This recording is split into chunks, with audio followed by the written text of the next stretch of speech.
toutes et à tous pour cette nouvelle vidéo. Aujourd'hui, nous allons voir comment faire une bonne étude de documents en histoire. Bien souvent dans vos cours, on lit et on étudie de nombreux documents qui sont souvent différents. Aujourd'hui, je vais vous parler du document historique.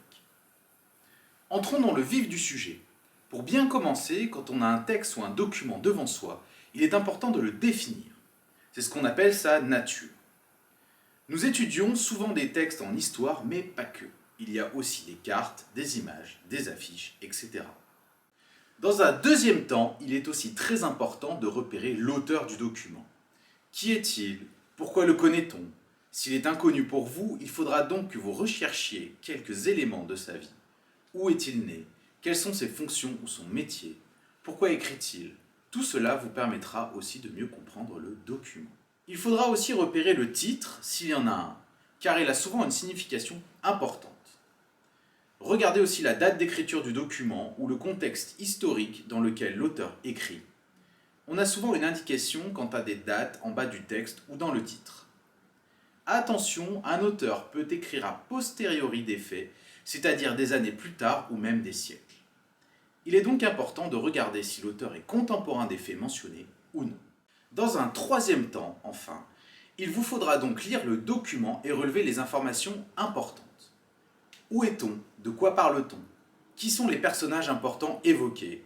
Quels sont les éléments historiques présents, par exemple les pays, le contexte, etc. Pourquoi l'auteur a-t-il choisi de nous laisser son témoignage ou son avis? Ainsi, normalement, après une première lecture et en ayant suivi mes conseils, vous avez souvent une bonne base de travail afin de mieux comprendre le document. Ayez toujours en tête ces questions. Quel est l'objectif de l'auteur? Veut-il convaincre son public, décrire une situation, critiquer un événement, défendre un point de vue, témoigner ou encore informer, se moquer? Quel est le public visé? La population d'un pays, un auditoire particulier ou un cercle privé? Et de quoi parle-t-on dans le document? À quoi sert-il? Vous l'aurez compris, il n'est pas si difficile d'étudier un document historique.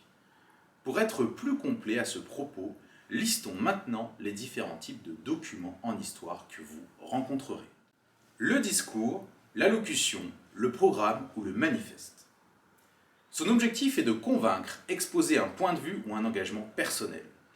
L'auteur veut remporter l'adhésion du public. Aucun choix de mots ou de références n'est laissé au hasard. Il faut garder en tête que le document n'est pas neutre mais orienté. Le traité, l'accord, la déclaration de principe.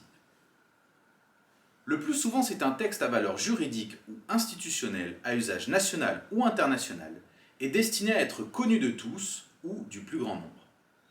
Il faut donc chercher les intentions implicites et explicites et confronter ces intentions avec leur application concrète.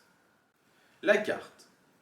Son objectif est de décrire ou présenter une réalité historique et ou géographique. Les légendes choisies ne sont pas neutres. Il y a une volonté des auteurs de représenter les éléments d'une manière plutôt qu'une autre. Il faut donc rendre compte des choix faits par leurs auteurs. Le document statistique, le graphique, le tableau. Objectivement, ils servent à communiquer des informations quantitatives, témoigner d'une évolution, d'une différence, d'une répartition. Il faudra donc être attentif à l'unité employée, les ordres de grandeur, repérer les grandes tendances avant de rentrer dans les détails. Et surtout, pourquoi a-t-on choisi de le représenter de la sorte? Repérer aussi l'échelle de temps utilisée et le contexte historique pour comprendre l'utilité d'un tel document. La lettre ou le journal intime. Généralement, c'est un texte à destination privée, l'auteur réfléchit à ce qu'il vit et se livre en général avec franchise.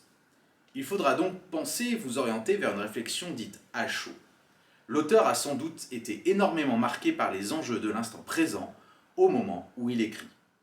L'article de presse, son objectif est d'informer, d'analyser une situation, d'exprimer une opinion. Il relate un événement d'actualité dans son contexte. L'exposition de la situation dépend des choix des journalistes et des attentes des lecteurs. Le mémoire, c'est souvent un récit basé sur des faits vécus antérieurement. Contrairement à la lettre ou au journal intime, les mémoires ne sont pas faits à chaud. L'auteur revient sur le passé et tente en général de justifier ses actions et ses choix.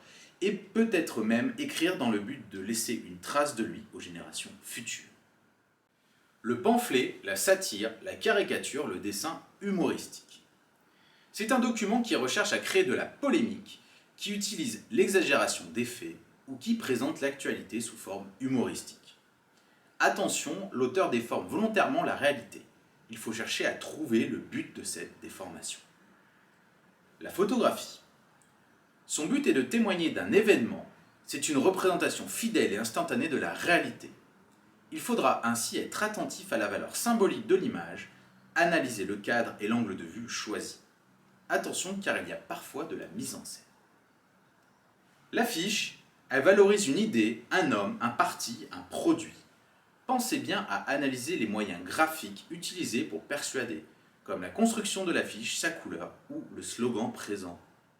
Et enfin, pour finir, l'œuvre d'art, qui représente librement un sujet, une idée, un événement. Il faudra s'intéresser à l'intérêt de cette œuvre pour comprendre une société à un moment donné. Ainsi, en conclusion, et vous l'aurez compris, étudier un document historique n'est pas chose aisée. Mais en suivant ces quelques conseils, vous pourrez rapidement vous en sortir. Pensez aussi qu'une étude de document nécessite une rigueur rédactionnelle et possède une forme propre. Mais je vous en dirai plus lors d'une prochaine vidéo. En attendant, portez-vous bien et n'oubliez pas de vous abonner si le contenu vous plaît. Ciao!